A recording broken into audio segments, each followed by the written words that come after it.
साथ। जैसा कि मैं आपको बता दूं, गांव झाड़ली, जहां अभी कुछ दिन पहले वीडियो पद पर नियुक्त स्वर्गीय श्री ललित कुमार नेगर ने मानसिक तनाव में आकर अपनी जीवन लीला को समाप्त कर दिया। जीवन लीला समाप्त करने से पहले उन्होंने एक सुसाइड नोट लिखा।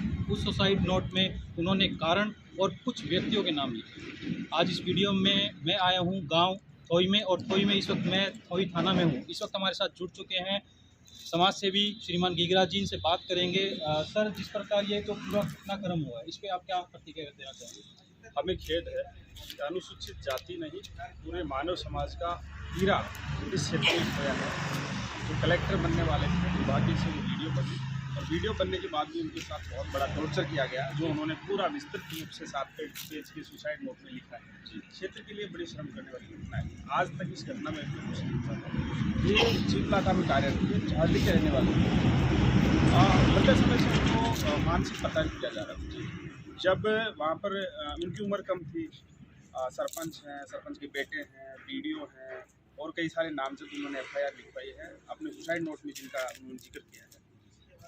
पहले जो भी वीडियो रहे हैं वहाँ पर, वो ईमानदार नहीं थे, या फिर जो भी कारण रहे हैं उनके साथ मिलकर चोरियाँ की है। सरकार का जो सार्वजनिक पैसा था, उस पैसे को मिलकर खाया है ब्यूरोक्रेसी और डेमोक्रेसी के माध्यम से। ललित कुमार जी ईमानदार थे। उनकी बहनों ने बताया कि वो देश के लिए बहुत बड़ा काम करना चाहते थे, कि जिससे देश का भला हो।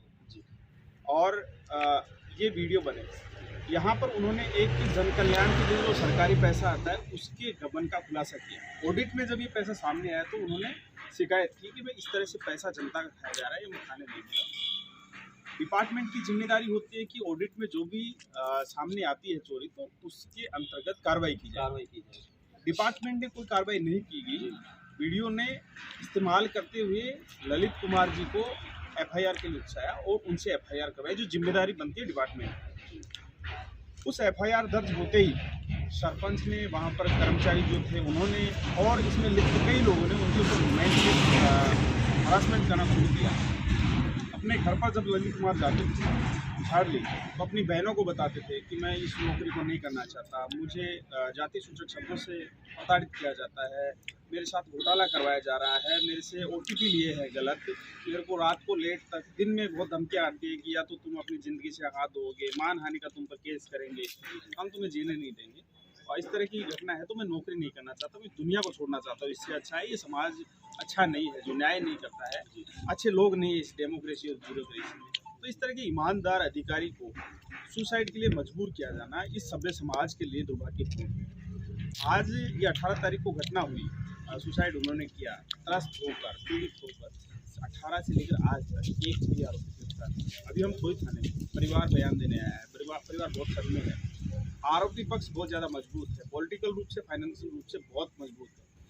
डेमोक्रेटिक जो होते हैं लोग, इतने खुलकर आज डेमोक्रेसी में जी रहे हैं, लेकिन इस डेमोक्रेसी में जागरूकता नहीं है, भीड़ तंत्र बन चुका है। अब तक तो चाहिए था कि लोग 36 कौम के सड़कों पर आते और ऐसे ईमानदार अधिकारी के लिए आवाज़ उठाते। एक ईमानदार अधिकारी के लिए अगर समाज लगता है, तो मैं मानकर चलता हूँ पूरी प्रशासन व्यवस्था बदलती है, जिसमें नीचे से अधिकारी लेकर टॉप तक सारे लोग सभ्य सुधरते हैं। और उन लोगों का अगर संरक्षण होता है ना कहीं अच्छा समाज बनता है। लेकिन ललित कुमार जी जाने के बाद में ना तो कर्मचारी लॉबी का बहुत बड़ा रिएक्शन आया है, उनकी मदद जरूर की है, वो धन्यवाद के पात्र हैं, ना ही कोई समाज में, ना ही कोई डेमोक्रेसी में उसका रिएक्शन है। ये दुर्भाग्यपूर्ण है। आज परिवार बयान देता है, पुलिस प्रशासन पर हमें भरोसा है कि वो जल्द गिरफ्तार करेंगे आरोपियों को। अगर ऐसा नहीं होता है तो हम जरूर कोई ना कोई रणनीति तय करके फिर आंदोलन की प्रक्रिया को आगे बढ़ाएंगे।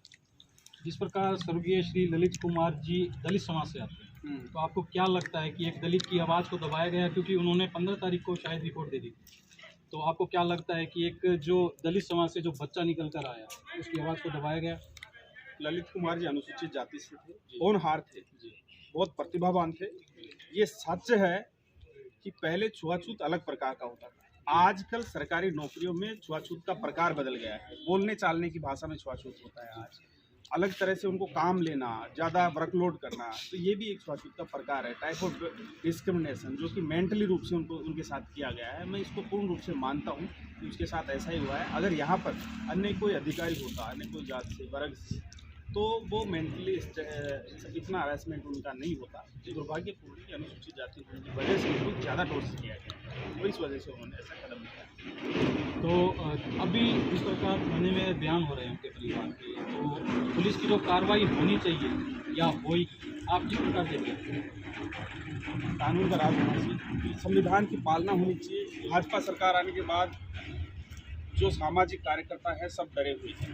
उनको मालूम है कि ये तानाशाही बन चुकी है सरकार, और इसमें संविधान की नहीं, इसमें जो है पूंजीवाद की चलती है, इसमें तानाशाही की चलती है। हम इन सारी चीज़ों बिल्कुल नहीं डरते हैं।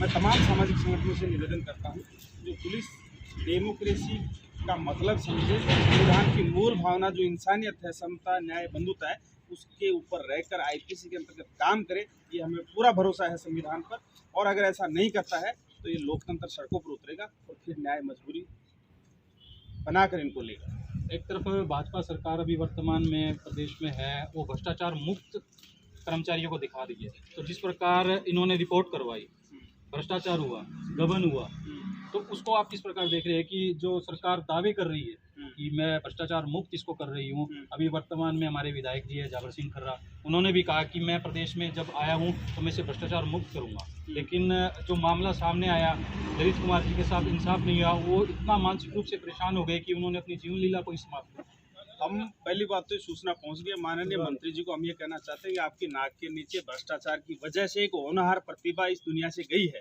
दूसरा, हम भजन लाल जी से कहना चाहते हैं कि आपकी सरकार बनी है, आप बड़े बड़े दावा करते हैं। आज उन्होंने एक किया है कि बहुत अच्छी, अभी अखबार में अच्छी फ़ोटो छपवाते हैं, स्टेटमेंट देते हैं, वीडियो बनवाते हैं, फ़ोटो जो कि प्रधानमंत्री जी से उन्होंने सीख रखा है।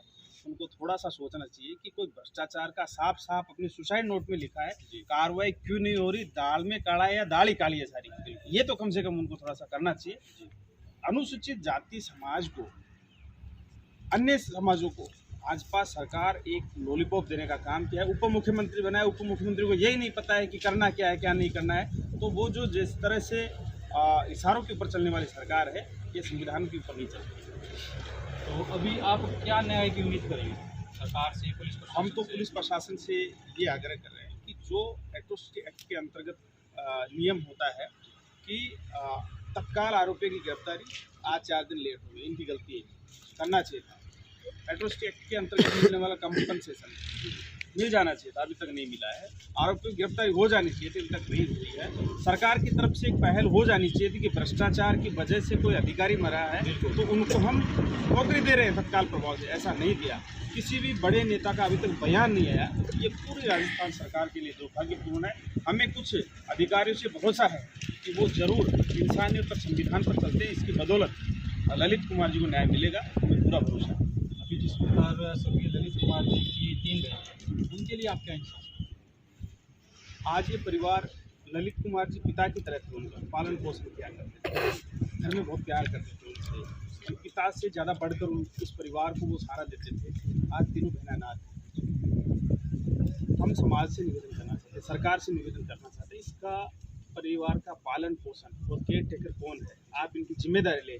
कलेक्टर साहब भी इसमें इन्वॉल्व हों और जो बेहतर हो सकता है कानून के अंतर्गत, इंसानियत के अंतर्गत, तो वो ज़्यादा से ज़्यादा करें, ऐसे हमारी उम्मीद है। प्रशासन के द्वारा अगर सज़ा दी जाए तो आप किस सज़ा को समझते हैं कि ये सज़ा उनको मिलनी चाहिए? मैं संविधान को सर्वोपरि मानता हूँ। प्रशासनिक स्तर पर फैक्ट जांच हो, जांच के बाद न्यायिक व्यवस्था में जो भी दंड के भागीदार हैं वो न्याय मिले, इस प्रक्रिया को मैं सर्व प्राथमिकता देता हूँ कि जो न्यायालय तय करेगा